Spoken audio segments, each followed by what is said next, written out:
diareya, ya'ni ichki ketilayotgan buzog'imizda, ya'ni oshqozon mikroflorasi buzilgan. Hayvonda kechayotgan holat suvsizlanish, holdan to'ygan, suslagan, emish suslagan. Buni davolash maqsadida hozir emishaklari ham suslab, barmoq berilganda ham hayvonda so'rish yo'q. Bunga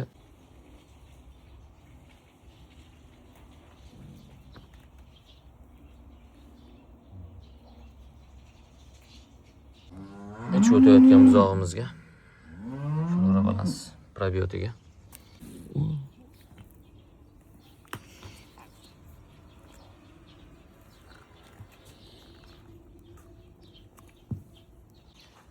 oshqozon ichida o'sha tuzli muhitni ta'minlash uchun natr xlorda 10%, 40% glyukozadan qo'shib og'iz orqali ichkizdirib yuboriladi. Video sizga manfaatli bo'lgan bo'lsa, kanalimizga obuna bo'lib, qo'llab-quvvatlash uchun like bosishni unutmang.